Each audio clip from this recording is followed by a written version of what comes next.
So they've got Liam Coen, Trevor Lawrence, BTJ, Travis Hunter, and a whole fleet of running backs that catch the ball really well out of the backfield. Say what you want about Jacksonville, but they're going to score, and they're going to score a lot.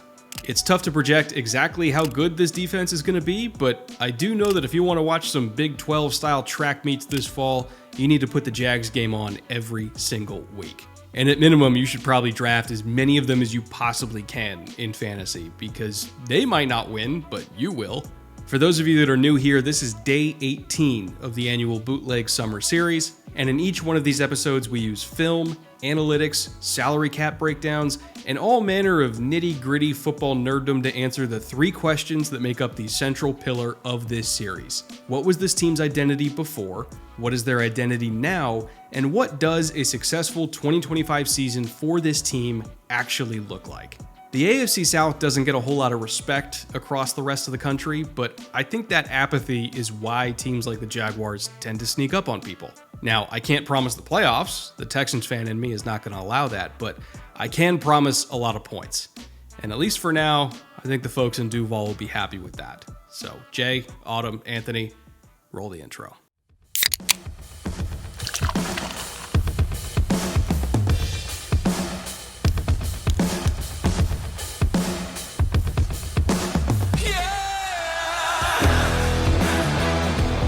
Bad man is gone. The GM, who shall not be named, has moved on, which means it's a truly new day in Jaguars land.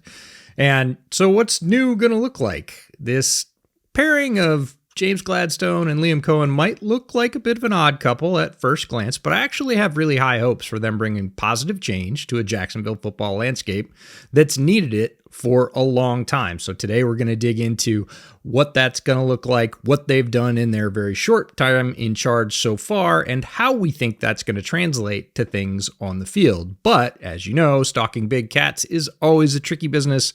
So Brett, you feel like you got a good bead on this shiny new version of the Jaguars? It's a really interesting team, right? Because in a lot of ways, they underachieved relative to maybe where they should have been in their development timeline. And you still see some bones in this house that are pretty good. Like, I don't think Trevor Lawrence is a bad quarterback. I think he's solid. You know, has he turned into what they hoped when they took him first overall? Not really, but like, he's still a solid quarterback on a very, very manageable contract. By the way, if you haven't seen the video that I put out on quarterback contracts, the 55 AAV number, not true at all. Like, this is a very, very reasonable deal. So I think that they're getting what they paid for from Trevor Lawrence, which is okay. Not even okay. A little bit more than okay starting quarterback play. And you see everything else that they have. Like, they have weapons. They got BTJ. They have good running backs. They have a couple defensive players that I like a lot with Josh Hines-Allen and Tyson Campbell. Like, there's stuff here. It's just they've massively underachieved for multiple years in a row, and truly the bottom fell out underneath them last year. But this is one of those teams where, because I like, some of the core pieces that they have here, they're kind of ripe for new coaching staff, infusing even more talent in one off season, all of a sudden going from, a team that was picking in the top 5 to all of a sudden a team that's flirting with the playoffs. So really, really interesting team, fun team to talk about today, because there could be a wild swing in the win total from year to year. And we won't talk too much, Jaguars fans, about last year's win total, because that is the reason for all this change. If that hadn't occurred, you probably wouldn't have gotten a shift in the regime, but you did. Overall record 4-13 last year, 3rd in the division, 3-5 at home, 1-8 on the road, not great, and 2-3 over the last 5 games. In terms of these ranks for the power score, it's the same thing. We're talking about what was, not what is going to be. So we'll go through it pretty quickly. We use their passing rank, run rank, pass defense, run defense, points scored and points allowed. We use EPA for those first 4 numbers, and their passing offense was 22nd. Again, this is where a lot of the criticism for Trevor and his play comes in. That is not a great number. It is not his alone to bear, that's for sure, and is also one of the major reasons for the change, because if you have the 22nd ranked passing offense in the NFL, you're not going to win a lot of games these days. Rushing offense was 14th, middle of the road. You can win with that. Pass defense, and we'll talk about why, but it was 32nd. Anytime you see a 32 up there, everybody else was better than you. Rush defense was 23rd. That's not a great number either. Points scored, 26th, and very consistently, points allowed, 27th. If you add all those numbers up, divide by 6, not surprisingly, the Jaguars were only the 25th most powerful team, down near the bottom of the league, and that was reflected in not only the fact they cleaned house, but also high draft picks and everything else. So I'll start here with the defense, because obviously if you're a worse defense, at least worse pass defense than even Carolina was last year, like, you got issues, right? And, I mentioned that they have some pieces that I like with Hines Allen, and even Walker, like, I think has turned into a good player. Tyson Campbell, like, there are good players here, but the drop off after like their 4 best defensive players is really, really steep. And unfortunately, this is a defense that played a style last year that you can really only get away with if you have a lot of talent. They were 3rd overall in cover 1 rate. So if you're playing a lot of man coverage, you better be able to have corners that can man cover. And Tyson Campbell was kind of the only one that could.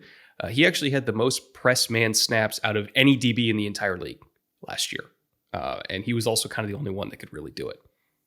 If you're looking at secondaries overall with press coverage snaps, the only ones overall that had more press coverage snaps were Kansas City and Detroit, who we've already talked about in this series, and you know how man coverage heavy those teams were.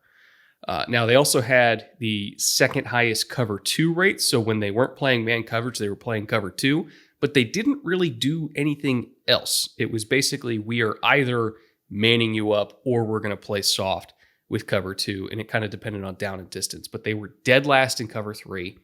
They were 20th in quarters. Like, those were kind of the only 2 coverages they played, and they're very, very simplistic, on defense. So it's not like they made a bunch of mental errors. They just weren't that good, right?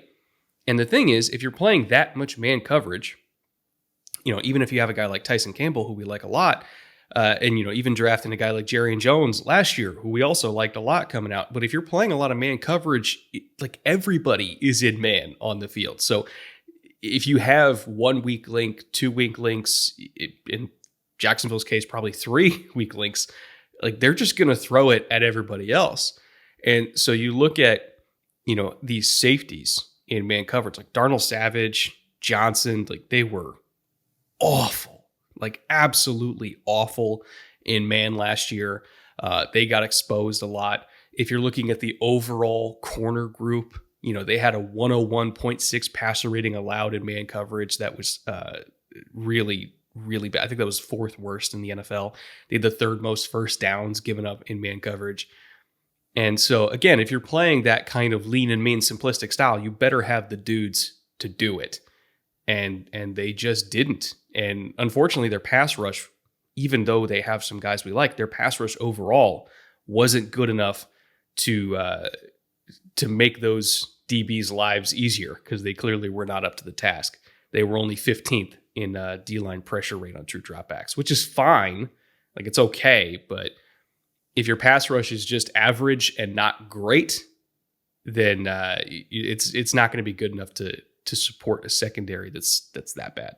One of the things that makes me most excited for this change in Jacksonville is Jacksonville is and has been for a while now one of the places where players get drafted. I'm excited about their prospects. They show up and they just sort of have that failure to launch. They don't, for the most part, sort of meet their potential. And that is not a 1-year thing or a 2-year thing. That is a multi-year trend at this point. And again, we say it every year around draft time. We want to see every player reach their potential because it's more fun and it's better football. Now, we know that's not going to happen, but Jacksonville has largely been a place where even high-profile players go and they play okay, but they never really seem to get maximized. And that's with Trevor. Travon Walker has developed nicely, I'll give you that, but we were really excited about their linebacker prospects, Devin Lloyd and Chad Muma when they got there. They've been all right. They've shown flashes, but neither would be considered a star or certainly not superstars. And again, lots of players that have showed up in the secondary that we thought had promise end up with very bad tally sheets at the end of the year. And you start to think overall, when you're painting that picture of an organization, this team's not great at developing the talent that it drafts. Doesn't mean the talent's bad. Again, system fit is everything for both offensive and defensive players when they hit the league. And Jacksonville, for a while now, has not maximized those players that they've chosen to bring in. I mean, even look at BTJ, right? BTJ is spectacular. Like, he's a star receiver in my mind. And there was still a lot of juice left in there that they didn't squeeze, right? Like, if you look at all the production that BTJ had, I want to say, like, combined first quarter coverage in the entire season was like 87 yards. So it's like you have a Ferrari in the garage and you don't break it out until like the third quarter every single week. Like, where was he? I don't think it was BTJ's fault. Like, I think it was the coaching staff's fault. Like, you have a potential super weapon there. Like, if they used him the entire game every single week, can you imagine how much production he would have had? Like, injuries or not, elsewhere in the offense. Like, if they truly funneled everything into BTJ, like Liam Coen has said he wanted to do, like, he could have had like a 1,500 yard rookie season. And that's, I can't count on one hand how many rookies have ever done that. Yeah, it's extremely rare. And I think, I'm not going to say that type of production because I agree with you. BTJ is a superstar. And I was very high on him coming out of the draft. And it was great to see him have even a good season because, again, that bucked the trend of players going to Jacksonville, which was they typically aren't reaching that ceiling. I felt like he was at least very good as a rookie, which is tough to do in the NFL anywhere. But yeah, he could have been better. And multiple other players that we've been very excited about, if you've listened to our draft coverage over the last 3 to 4 years, have ended up in Jacksonville and just kind of landed with a thud. So it'll be really cool to see this new regime, both GM and coaching staff, really take some of these talents and find out which ones fit with their system. And then, like you said, push the throttle all the way down and see how far it can go. I do want to take a moment to touch on, quote unquote, the system, by the way, the system that's going to be responsible for getting the most out of BTJ and the most out of Trevor and the most out of these running backs, because Liam Coen is coming in to fix the foundation that already exists, right? And the system that he has is a really interesting hybrid, I guess you could call it, between the best of college football and the best of the cutting edge at the NFL level, right? Because he has experience both at the college level and also in the Sean McVay universe. And he's woven together a few different things, that he's gotten, say, from the McVay side, right? Running big people run concepts out of little people personnel packages, right? Like, we're going to call anything that we want to out of 11 personnel. We don't need to run it out of 21. We don't need to run it out of 11 or out of 12. We'll call it out of 11 with 3 receivers on the field. And we're going to use motions and we're going to use angles to still get away with smashing you in the face in the run game, despite having, more receivers on the field. And it makes them more versatile, makes them harder to prepare for, because you never really know what you're going to get in the run game from them with 3 receivers on the field. This is a team that's really leaned into like shotgun counter, or rather a system that's really leaned into shotgun counter, which is something you see a lot at the college level. They've leaned into motion usage. They were 3rd in motion overall. Liam was in Tampa last year, 13th in motion at the snap.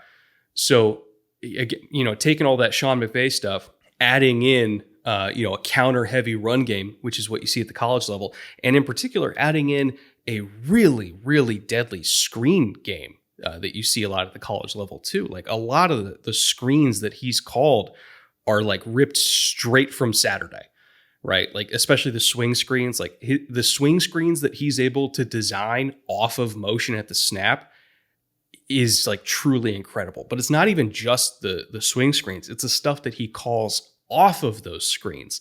Like, he will just draw you in over and over and over again. He'll get you to overplay, the swing screens to the flat, and then he'll hit you vertically behind it.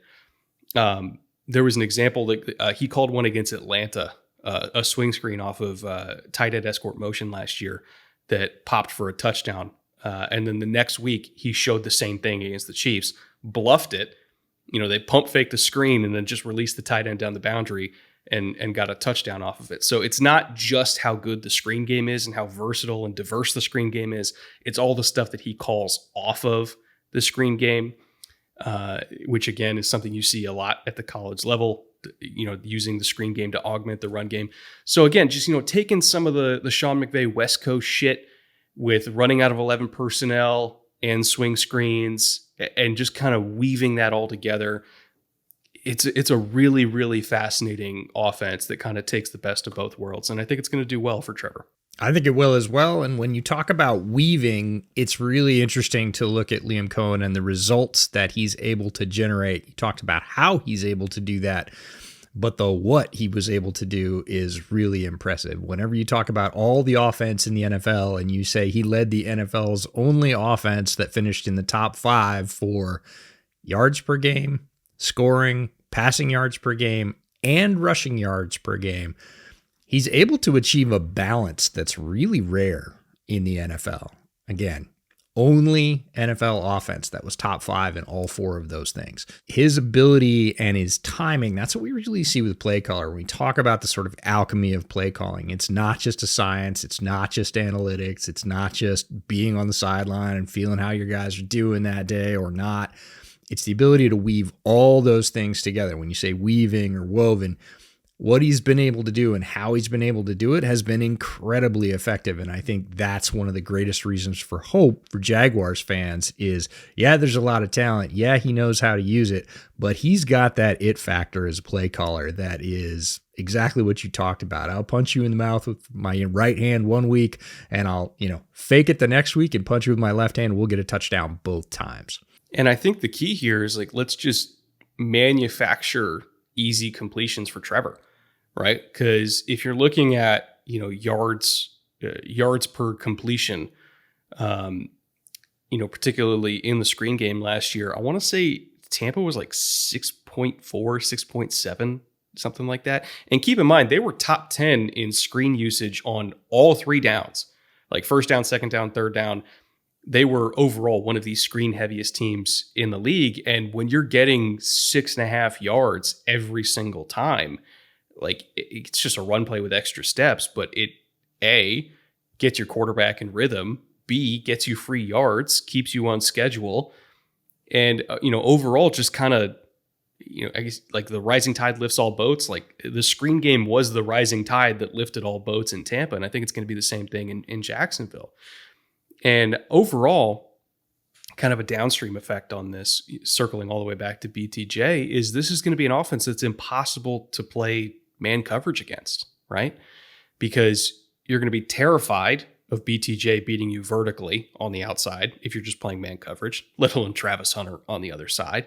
And you're going to be terrified of playing man against the screen game too, because passer rating typically is going to be about 10 points higher against man coverage than it is against zone coverage like cover 3. So there's going to be a whole bunch of reasons why you don't want to play man against this team. And I think it's going to force everybody into playing, cover 3 and quarters and all that kind of stuff, which at that point you're predictable, right? So if you can use certain concepts and certain personnel matchups to scare a DC out of using half the playbook, that's a win for the offense. So I'm really excited to see what Jacksonville does. And, assuming the offensive line holds up, they should be at least solid. You talked about that high completion percentage as a hallmark of Liam's offense. And again, the numbers bear that out. This is the only team in NFL history to have a 70% completion percentage on their passes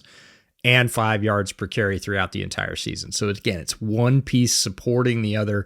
Lots of easy manufactured completions that are not just dump offs. People think those short passes are just dump offs. Liam does not use them that way. And then again, he'll get you playing to that and then smack you in the mouth with the run game and be very effective. And it makes it very difficult from a defensive standpoint to know what's coming, to prepare and say, okay, the thing we really need to stop is, and the answer is all of it, because he's going to use it all. And moreover, he's going to use it at the right time. By the way, if you guys want all of the numbers that, at least most of the numbers that we talked about so far in this episode, we have all that stuff, like screen rates broken down by down and distance, under center rates, even run concepts broken down by under center and shotgun. We have passing maps. We have all the numbers you could ever want. Although I guess for Jacksonville, maybe the more relevant one is going to be when we release the Tampa infographic. But if you want to see what Jacksonville did last year and why they were so bad, especially on defense, all of those numbers are available in our companion infographic. We release one every single day. So if you want to find that, it's over on our Patreon at the link in the description below or at the QR code on the screen.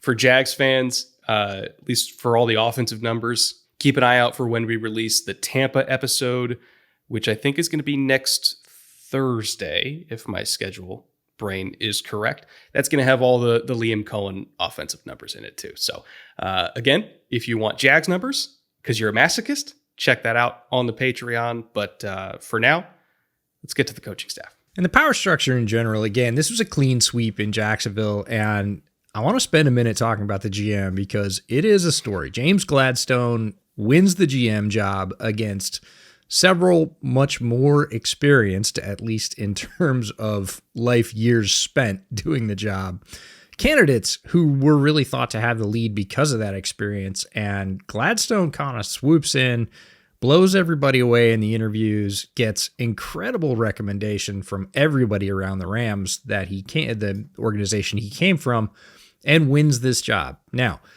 my first experience being face-to-face with James Gladstone was at the Combine, and he was sitting in an interview with the Jacksonville radio station right before I was ready to sit down with them.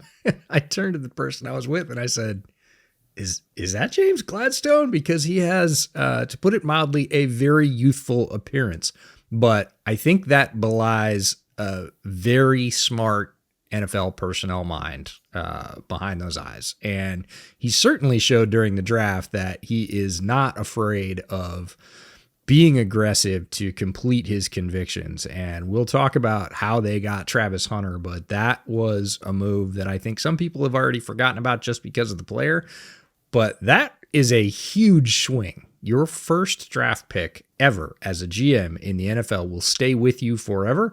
And people are going to remember that James Gladstone took one of the biggest swings in the entire draft to go up and get Travis Hunter. Time will tell whether that bears out and he's right or not, but he is not afraid of saying, this is what I believe in, this is what I'm going to do it.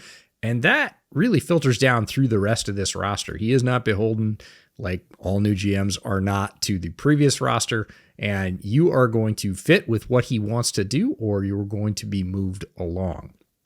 Pairing him with Liam Coen. Now, we've talked about Liam a lot, and we believe this is going to be a serious bump for the offense and make the Jaguars, what's the opposite of toothless? Toothy on offense, actually have a bite for once. And the offensive coordinator who's in charge of creating that vision, along with Liam, is Grant Udinski. The DC is Anthony Campanelli, who was in Green Bay last year, and again, inherits a lot of pieces we really like on the defensive line, in the linebacking core, and now even with the draft picks in the secondary. He's going to have a lot more to work with. We're going to see how he can hopefully maximize those pieces as well. And the special teams coordinator is Heath Farwell. As we get into the notable coaches on offense, Edgar Bennett is the wide receivers coach. Edgar Bennett, former NFL running back, mostly in Green Bay, but also in Chicago. Got to throw that in there. Has moved on to coaching wide receivers in his NFL coaching tenure and has got a very good group here and is going to be the guy in the spotlight talking about how to maximize the aforementioned Travis Hunter's skill set at wide receiver, where it looks like he's getting his primary reps. We'll have our Travis Hunter discussion in a second. Tyler Tettleton is the assistant wide receivers coach, and this is just me going down my rabbit hole, so bear with me. Former college QB at Ohio University, not Ohio State, who beat Penn State in 2012. He's been both an assistant. Ohio beat Penn State? What? Keep listening, it gets better. He's been both an assistant running back and wide receivers coach with the Jags. And this is the one that really caught me because the last name, and then I looked at his picture and I was like, that's Mickey Tettleton's son. And it is. Former Major League Baseball player Mickey Tettleton's son is Tyler Tettleton. I'm currently Googling Ohio beating Penn State because I'm like, how, like, we give Ohio State so much shit for or Michigan so much shit for losing to App State. And I'm like, how is this never brought up that Ohio University beat Penn State? Hold on. All right, through the magic of editing, we're fast forwarding to me finding the box score here. Tyler Tettleton, 31 of 41 for 324 and 2 touchdowns. Playing against, you know who the Penn State quarterback was that year? Not Carey. That's post Carey. Matt McGloin. The Wayback Machine. It's always a good time. We went 27 of 48 for 260. He's run almost 50 times and you're barely getting 250 yards. That's insane. Allen Robinson, former Jag, was on that team. He went 9 for 97. So this was pre-Hackenberg. I think this was the year before Hackenberg. Yeah. Dude. All right, Bo Blankenship. Shout out Bo Blankenship wherever you are today. Ohio running back, 31 carries for 109 against Penn State. Good God, talk about doing yeoman's work. Man, all right. Sorry to divert you, but that's just insane. I can't believe nobody ever gives Penn State shit for that. I think, Ohio University probably does. But yeah, I grew up watching Mickey Tettleton play baseball, and I was like, man, that guy looks a lot like Mickey Tettleton. That's got to be him. And sure enough, Tyler is Mickey's son. Sean Sarrett is the offensive line coach. And I want to talk a little bit about Sean because there's going to be a lot of focus on him in this regime. The scheme that we talked about that Liam's bringing from Tampa is dependent on quality offensive line play. And Jacksonville, you could say a lot of things about their offensive line play, but it hasn't always been quality.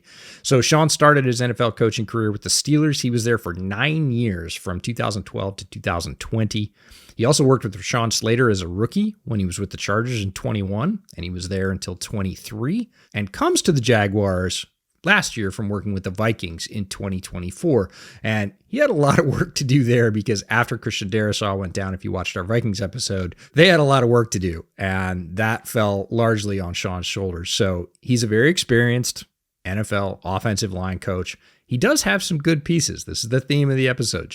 Jacksonville is not bereft of talent on really any unit, but he is going to have a lot of pressure on him as well because Liam Coen's system's not going to work the same way if the offensive line can't hold up its end of the bargain. On defense and special teams, Ron Miles is the secondary coach, 25 years of NFL experience, spent the last 3 seasons with the Colts, and the Colts ranked 11th in the NFL over that period with 41 interceptions. So hopefully these Jacksonville defensive backs are going to be able to hand some extra possessions to the offense. And Bill Sheridan is the senior defensive assistant.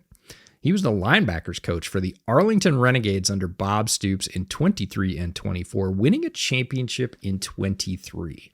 So I'm hoping some of that linebacker knowledge can again get sprinkled all over this linebacker core that we think is full of talented players and see if he can maximize some of them in this system. As far as March, right, and James Gladstone using his first free agency period to set up what they did in the draft, which, by the way, it sounds like they started negotiating the trade up to get Travis Hunter around this time, which we know that most things that happen in April really actually happen in February at the Combine because that's where everybody starts seeding these conversations. But as far as what they did in free agency, here's some of the notable transactions. If you want the full transactions list, obviously those are also on our companion infographic on the Patreon. But as far as notable ones, for losses, Brandon Scherf is gone, Mitch Morse is gone, and Ronald Darby. Speaking of corners who couldn't hold up in man coverage, Ronald Darby was also a big villain last year, I guess you could say. Mac Jones is now a 49er. Evan Ingram is now a Bronco. That one actually kind of hurt a little bit. Andre Sisco is now a Jet. More addition by subtraction, in my opinion. Christian Kirk is a Texan. I'm really interested to see how Kirk fits into that Texans receiving core because they have like 5 dudes now. So I don't know what role he's going to play, but I mean, $18 million, it's probably going to be a pretty substantial one. So we'll see. As far as retentions, no huge notable retentions to speak of other than Logan Cook, the punter, at $4 million a year. And then for third-party additions, Robert Hainsey. He's a center coming over from the Buccaneers. He only played, I want to say it was like 1 game as a starter. I think it was 80 total snaps, something like that. But he's familiar with the system. He knows the protections. He knows the verbiage. And I think that's a big reason why Liam Coen brought him in, is because he can be a starting center for this team that already knows the offense and already knows how to run it. So that's a big advantage for kind of getting Trevor up to speed. De'Ami Brown, they also brought over from the Commanders because why have one guy who can dominate on go balls down the boundary when you can have three between De'Ami and Travis and BTJ? Jordan Lewis, they brought in from the Cowboys. Versatile DB who could play either outside or inside, so we'll see where he ends up. Patrick McCarry, they brought in to be their new right guard at about 12.5, so half at the top of the market, half at the top of the guard market, I should say. Pretty good value for McCarry. And Eric Murray, even though he's 31, he's still better than the safety play that they had last year, so I thought that was a pretty appropriate value for $6.5 million. Just to get him through one season with half-decent safety play would be nice. So, overall, not a ton of massive roster changes, but they set themselves up for the draft really nicely because they took care of center, they took care of wide receiver 3, they added more DB talent, and they shored up guard. Gladstone here, I think it's notable that he only re-signed 3 players from the previous team. He's maximizing his flexibility and the dollars he has to spend going forward, and also not tying up roster spots that he would like to fill in a new way to help realize this new vision with Liam Coen. As we get to the draft, we talked about it before. In round 1, the second overall pick they got from the Browns, they select Travis Hunter, the wide receiver and cornerback from Colorado, and they trade up to do it. Again, those trades I'm not even going to say typically happen on draft day. Those trades don't happen on draft day in the top 5. You're talking to other teams, all the other teams that have those picks and saying, what's it going to cost for me to move up? If I was to do that, what would you accept? What are your terms? What are your, absolute, if this guy's there, I'm not moving down scenarios, so that I can start to sort of build my path, right? I can build my map to, if this player falls to a certain spot, how much is it going to cost me to get up? All those negotiations are done before the draft. And Gladstone was absolutely active looking to say, I want to make a splash. I really think the splash is going to be 2, maybe 3 players deep in this draft. How do I get up into that range to get the player I'm looking for? He does it. They get Travis Hunter. I think now is probably the proper time for us to just dive into the Travis Hunter discussion. Oh, yeah, because, everything hinges on Hunter, right? Like, their entire team-building strategy hinges on this Travis Hunter trade paying off for them, because they gave up not insignificant assets to make it happen. And in some ways, I think he fits the defense even better than the offense, i.e., as I mentioned earlier, this team runs a lot of cover 2, or rather ran a lot of cover 2. And, bringing in Campanelli, who also, he was part of a staff that ran more cover 2 than almost anybody else in Green Bay last year. So I have to imagine cover 2 is still going to be part of this defense's identity. And Travis Hunter, we talk about him as like a man cover corner. I don't even want him being a man cover corner. I think that kind of takes away his best asset, which is getting his hands on the ball. I want him to be a curl flat defender in cover 2. I want him with his eyes on the quarterback. I want him, being able to midpoint between a threat behind him and a threat in front of him, and then break on the ball and get me interceptions. You get a lot less interceptions in man coverage than you do in zone coverage. That's just how defense works.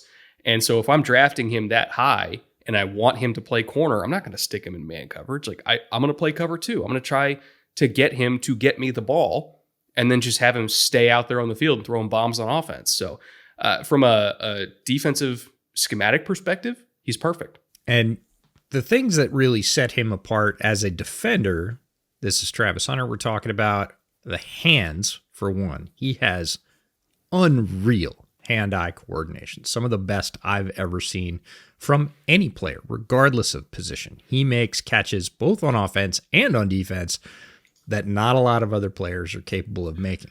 The other one is burst, and this comes into the whole zone man discussion in terms of where he might play as a corner. His, what I would call click and close, if you're talking about tracking corners, and his ability to anticipate the throw, go from backpedaling to stopping to accelerating forward into passing lanes where quarterbacks didn't think he could get to, is elite. There's no other way to describe it. He is there in a flash. And you want to maximize those traits if you're going to play him on defense. On offense, where he fits in as a wide receiver, again, those hands, he made Shedeur Sanders look better. We talk about which player in any sort of duo or relationship is propping up the other one. Make no mistake, Shedeur Sanders looked a lot better because Travis Hunter was one of his wide receivers last year.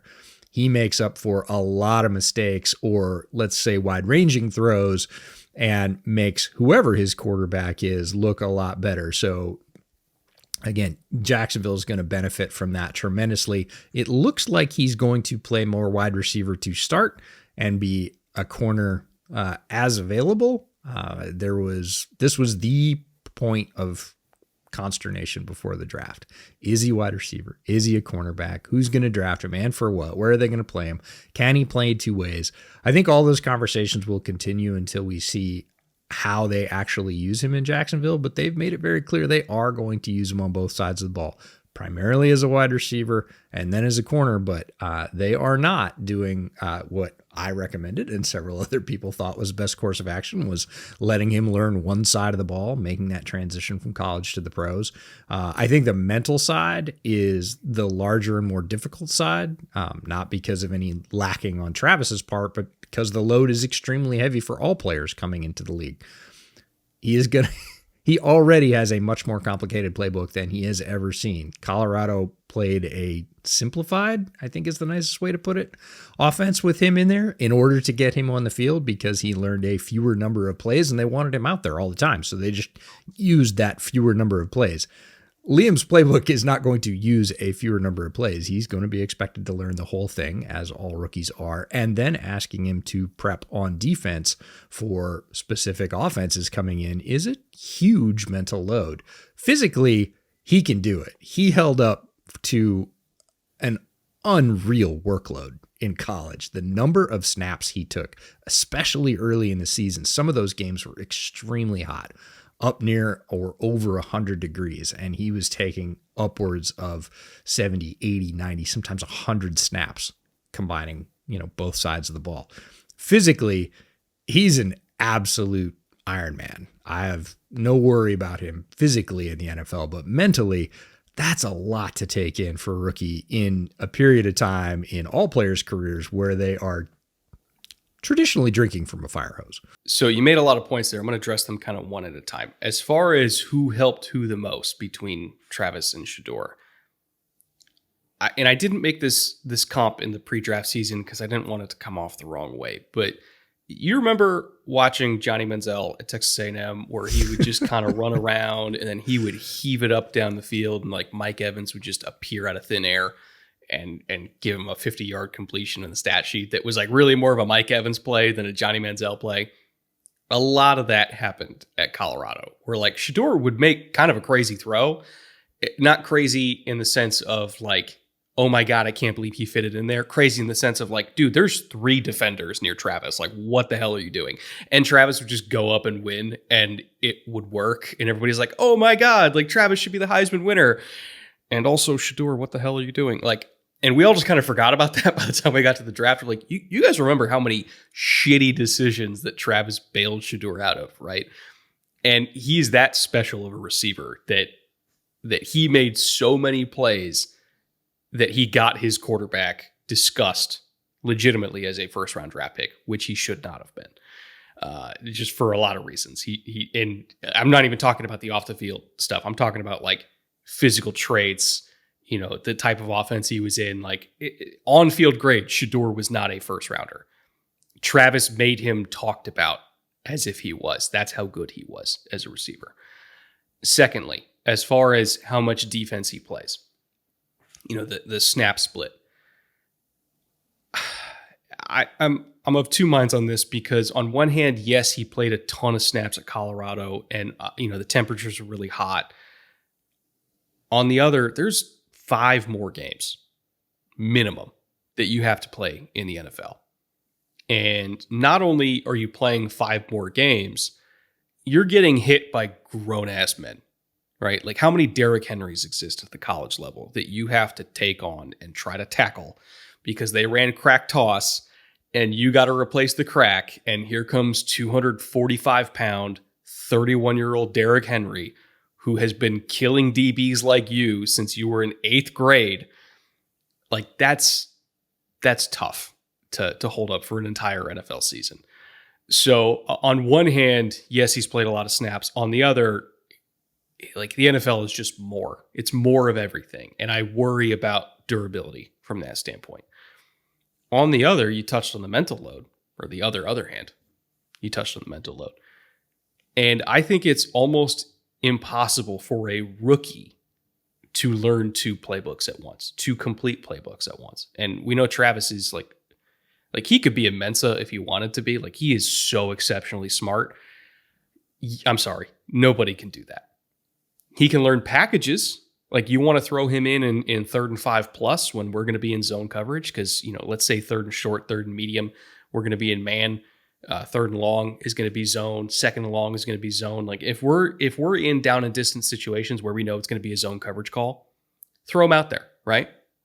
Because at that point it's like, all right, we're going to play cover 2 here, or we're going to play quarter, half, or half, quarter. Just teach him what you're doing in those situations. Teach him the calls that you have in those situations so that he knows what he's doing in that package. And then when he's not in that, or rather when you're not in those situations, take him off the field, right? Because at that point, like I'm not going to throw him out there for extra snaps just to play man coverage.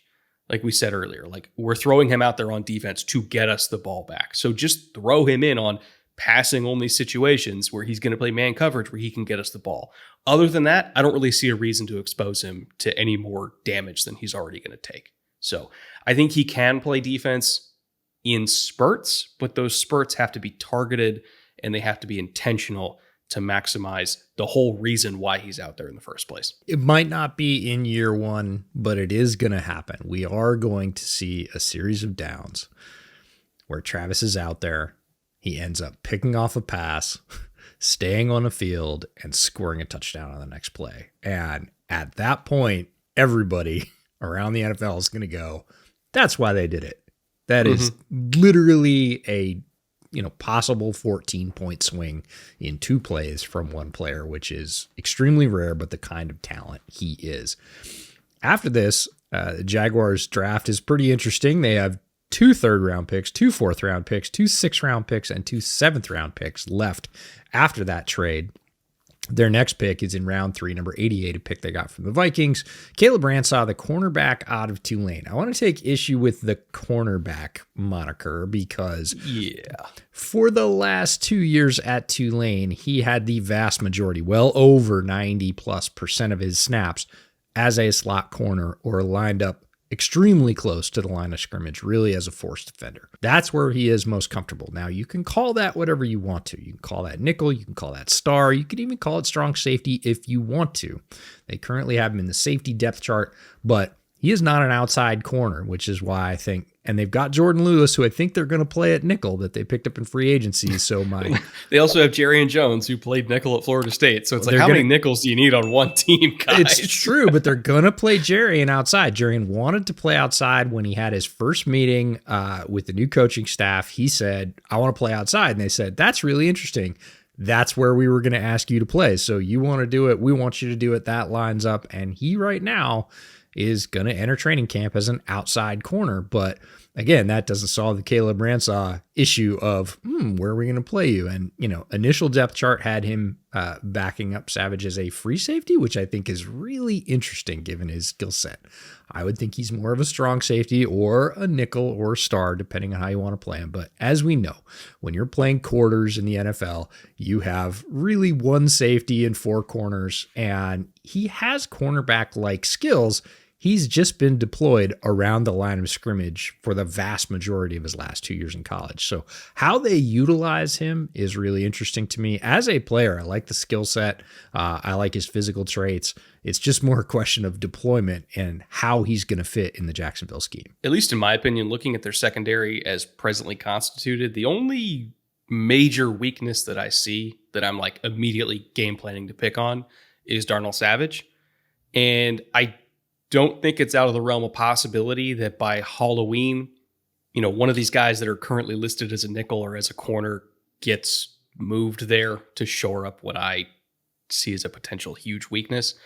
And luckily they have a bunch of guys that can do it. Like I hope Jerrion works out at outside corner But if he doesn't, he'd make a hell of a safety, right? I hope that Ransaw works out wherever they try to play him initially, but I think he could be a hell of a safety too. So that's kind of the one weakness I see on paper is Darnell Savage, and that might just be something they have to work out during the season. I think it is, and they're going to work it out during camp too. I would expect to see guys rotate into different positions and try and get that best five, that theoretical best five on paper is not always the way it works out on grass. And I would expect this new staff to really move guys around, see where they're comfortable, see where the staff is comfortable playing them in terms of the load that we just talked about and how they can execute those responsibilities so that they don't have those kind of breakdowns that we saw very commonly in their defense last year. The other pick in round 3, number 89, a pick they got from the Texans, is Wyatt Milam, the guard from West Virginia. Now, he played tackle at West Virginia, but they've got him slotted in as a guard, and I actually like that fit. He's incredibly tough, has a very stout base, good strong core, wrestling background. You mentioned strong hands earlier in one of the episodes this week. He has very strong hands. He's not the most bendy or flexible or fast twitch mover, which is why I think moving into guard is going to fit all those strengths and really amplify them. But if he gets a hold of you and latches on, good luck. He is largely immovable after that point. When you're looking at the offensive line that they're building, right, with Hainsey at center, McCarry at right guard, like Wyatt Milam is the polar opposite of Ezra Cleveland. Like if you want just nasty ass kicker, like he's going to win the left guard job if that's what you're going for here. And considering the style of run game that Liam had in Tampa, which was a nasty ass kicking run game, like we are getting downhill, like they do run a lot of counter there out of shotgun. But that was for the purposes of allowing their big, tough, physical offensive line to either down block the hell out of you or, make smaller edge players or smaller safeties have to take on a 335-pound puller in space and get absolutely obliterated. Like they wanted to weaponize their size and aggressiveness. They didn't run a whole lot of zone relative to some of the more zone-heavy teams in the NFL because they just wanted to get after you. Very similar to, again, circling back once again, the Sean McVay influences that we talked about earlier on in this series, and the Sean McVay influences that have been passed down to Liam Coen. Like they believe in downhill aggressive run games, and that's what Wyatt Milam can do. So I think he has a really good shot of winning that left guard job because he kind of fits the mentality that I think Liam wants to have up front. It's weird to say culture fit for a brand new regime, but he's almost more like a culture setter. Like this is what we want our guys to be up front. And he fits that role perfectly. We move into round 4, pick number 104, pick they got from the Browns. This is Bashul Tutin, a running back that both of us are very high on out of Virginia Tech. The first word that comes to mind when I think of Bashul Tutin is explosion. He is an explosive, slashing runner that can hit home runs, and he has shiftiness in his game. He doesn't run quite as hard as Bucky Irving does, but a lot of the Bucky Irving touches from the Liam Coen offense are going to end up in Bashul Tutin's hands once he gets on the field. Now, he's got to crack what I think is actually a very good running back room, and I wanted to talk about this for a second because we talked about the Packers last week and their wide receiver core being a bunch of high-end number 2s. I really like everybody in the Jacksonville running back room, but it feels like a bunch of high-end number 2s to me. And there's like 5 of them. And I think the one skill set that all of them share is they can catch the ball, right? Like we brought up the screen game multiple times in this episode, especially the swing screen game. Like, what do you think Travis Etienne's good at? And Tank Bigsby and Bashul Tutin and, LaKent Allen, like they can all catch the ball in the flat and get yards out of it. So I think you're going to see all of these guys, getting significant touches as receivers. I wouldn't be surprised if we see a bunch of pony personnel where we have multiple of these backs on the field at the same time and good luck figuring out who's actually getting the ball. Like I am really, really fascinated to see how they get weaponized, not just as runners, but also as receivers. Cause like you couldn't build a better running back room for weaponizing the screen game than this one right here. Visual Tootin, we are going to see some explosive plays on offense that probably end up as scores when you combine his skill set with the way Liam Coen schemes that running back passing game. He's not an easy cover, folks. He is going to burn some linebackers in this league. The other pick in round 4, speaking of linebackers, number 107, Jack Kaiser, the linebacker from Notre Dame. And my notes on Jack Kaiser were that he was an incredibly steady player. He was in the right place, right time. He understood his assignments. He generally makes them happen. It's not from an overwhelming abundance of physical traits. He's not the biggest, the fastest, the tallest. He's not even the strongest necessarily, but he's a smart football player, and he is really assignment sound. So getting him in the 4th round is right at that sort of break point of, okay, are we considering him a special teamer, or do we really think we want the qualities that he has as a sort of starter or high-end backup in our linebacker room? I'm not sure which. Again, we're going to have to see how this new staff feels about all these high picks at linebacker that they're inheriting and quite frankly, high-end free agents that they also have, and where Jack Kaiser fits in that. I would say year 1 is probably maybe inside linebacker 4 for him, with a strong role on special teams, not only as a tackler, but also somebody that can play on like extra points because he can play off the edge. He's tough and he's going to do his job. As far as comps go, he reminded me of another fellow former Notre Dame linebacker, and that's Drew Tranquil.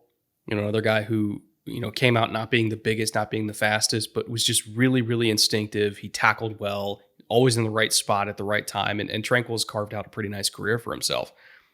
And the unfortunate thing for Kaiser is that he ended up in the depth chart where they consistently take mid-round linebackers that I like a lot that end up not getting on the field, right? So Kaiser was their 4th round pick this year.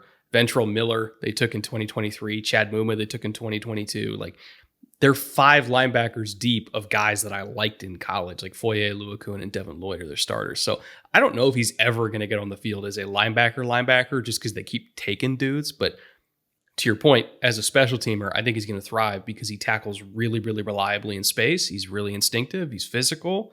And, I think he's got pretty good hips and feet too. Like, he's not the most explosive guy, but as a mover, like from a fluidity perspective, he moves really well in space, which when it comes to special teams, that matters a lot. From there, we drop down to round 6, pick number 194, pick they got from the Seahawks. Jalen McLeod, linebacker from Auburn. This is more of a traits-based pick, really, as a special teamer. Heavy-handed SEC linebacker, I'll put it that way. The other pick in round 6, number 200, only 6 picks later, pick they got from the Vikings, is Rayon Lane, the safety from Navy. And always interesting to see guys from service academies get chosen.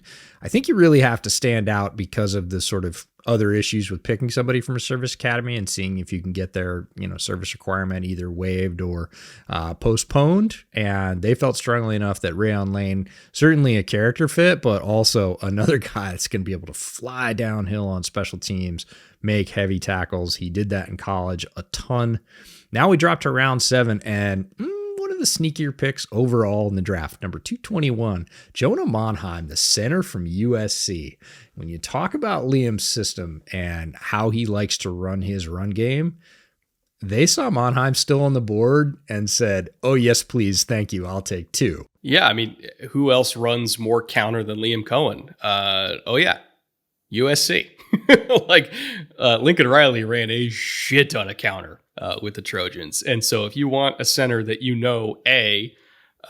can locate and track linebackers in space, and B, can keep his feet under him while blocking those guys down the field in space, he has a ton of experience doing that. He is really, really nimble, really agile, and that is an underrated trait for a center to have. You got Hainsey there. I don't think he's going to start, but as far as like backup centers / maybe swing guards go that are really good at picking off defenders. Not just I brought up the screen game a lot in this episode. Like, you need linemen that can block in space for the screen game too. And that's what he's always been really good at as well. So if we're just like designing a round 7 center in a lab for a system like this, it's Jonah Monheim. If you're grabbing quality depth for your offensive line that is going to be functional, that is on your 53, and you're getting it again, 7th round, way down at 221, you are winning, folks. And then the absolute theft of the entire draft for Jacksonville, round 7, 236, pick they got from the Broncos, LeKent Allen, running back from Syracuse. You know I love the orange. This is an underrated player, a very good runner, has an upright running style. He is 6 foot, over 200 pounds, extremely well versed in the passing game, but also blocks like crazy, which means as a third down back, he is almost ideal. He has good size.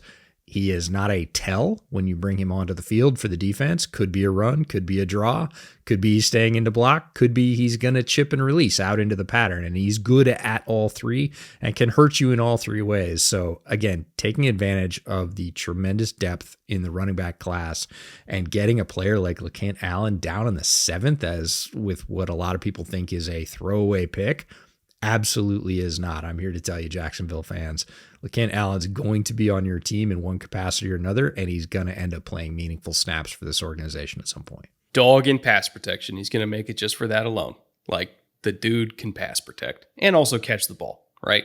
So there's so many running backs on this team that are going to get third down work, but it will never hurt your chances of making a roster if you could play on all 3 downs, and he can play on all 3 downs. So great pick. I don't even think that they planned on taking a running back that late, but when he fell, they're like, well, fuck it. Okay, I guess we kind of have to. As far as notable UDFAs, they picked up RB5 because they could. Jaquin Jackson, running back out of Arkansas, huge body. Like, he's the biggest running back on the team. Converted quarterback from earlier on in his football playing career. Just a massive, massive dude. Moves really well. Great athlete. Honestly, I thought he could be fullback or convert to fullback just because of his frame, and he can catch the ball a little bit. Like, he could be a fun Swiss Army knife type of fullback if they wanted to carry one. Seth Hennigan, quarterback out of Memphis. I know you're a big fan of him. You know, hopefully he could stick around as like a QB3 on this team, QB4, maybe make the practice squad. Jabbar Muhammad, the corner out of Oregon/Washington. At one point, he was seen as a day 2 talent a couple years ago because he was so experienced as a press man corner. I don't really know why he fell to UDFA status. I thought he still could have gone on day 3, but very, very experienced, tough, aggressive kid, even if he's not the biggest. Patrick Herbert, yes, relation to Justin Herbert, by the way. It's his brother, tight end out of Oregon, is going to try to make this team as their TE3, TE4. And Cameron Silman-Craig, the safety out of Colorado, is also going to be fighting for a roster spot here. I don't know if he's going to make it, but maybe he can get a practice squad slot here. Going to be tough for him, but he is an absolute hammer coming down out of the secondary. He can hit like nobody's business, and they're going to love that quality. Whether or not he ends up making the practice squad is going to be tough, again, because when you look at guys like Jabbar Muhammad, who has so much experience, and we always talk about situations being so important for players, and he made the decision to transfer to Oregon after Kalen DeBoer left and went to Alabama, and he didn't have a great year at Oregon. He had a fine year, but he was, again, on track to be a certainly at worst day 2 pick as an outside corner, and just really fell from prominence. I don't know if there was anything else around that. At this point, it's like, oh, look, another nickel that's really skilled. Jacksonville just collects them like quarters. It's kind of crazy. And Seth Hennigan, you talked about the Sean McVay influence on Liam Coen, and certainly there's a lot of that. Always feels like the Rams had that third quarterback that they drafted late or picked up as a UDFA, that they were just like, if we can get this guy to work. I really like a lot of the things from Seth Hennigan's game. He does have points to polish. That's why he was either going to be a late round pick or a UDFA, but there are a lot of plays on tape, especially throwing balls down the boundary. He was really, really smooth at doing that. And I thought, there's something there. I would have picked him earlier in this quarterback class, maybe 5th round or later. But again, Sean McVay type organizations. And again, both Gladstone and Liam Coen are familiar with that type of setup.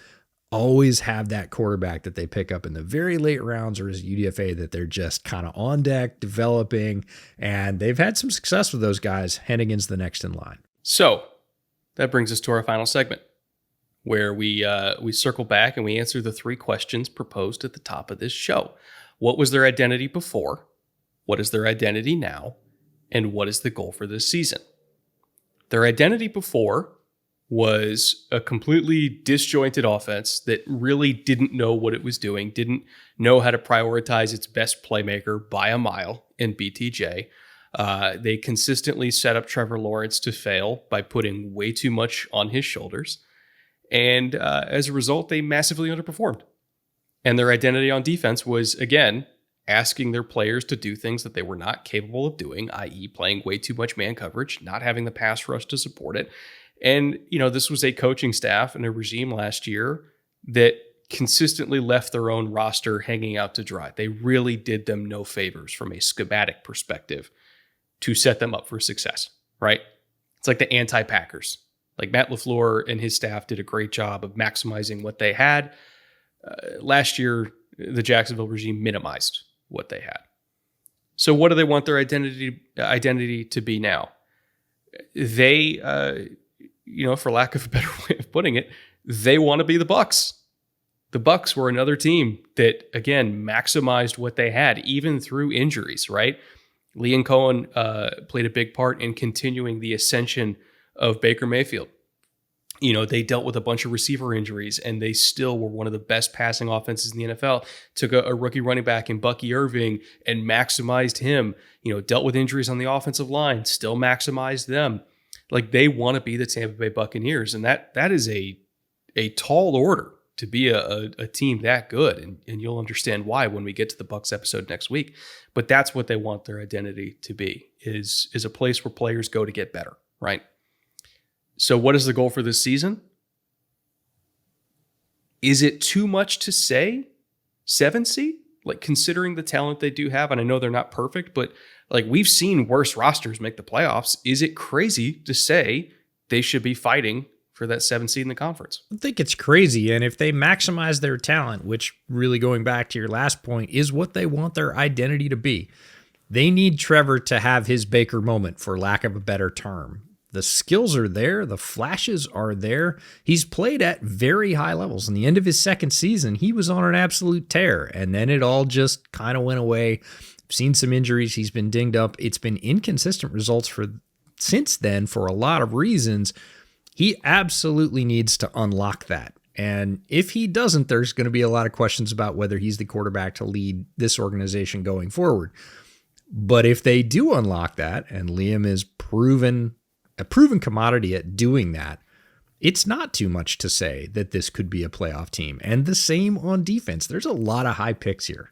If you're bad, and Jacksonville's been pretty bad for a while, you're going to have a lot of roster buildup of fairly high picks. If you can get out of them what you saw in them when you used those high picks to choose them, it's not too much to imagine that this team is a playoff team, but they have to maximize on both sides of the ball and start to build that mentality, that culture, that they're going to be a tough out every week and that teams are going to have to prepare for them, not the other way around. Well, tomorrow's show is EJ's favorite time of the summer.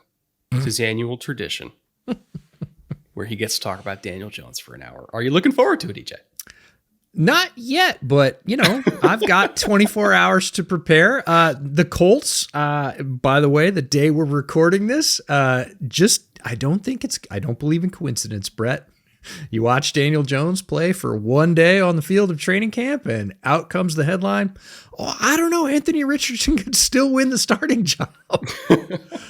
Like, that's what it took. 24 hours of watching Daniel Jones as your starter, and you went, I don't know. Maybe there's another option. We hope. We'll see. Again, it's not only about the quarterback battle, but as we've said many times before, if you don't have a quarterback in this league, you are kind of up a creek without a paddle.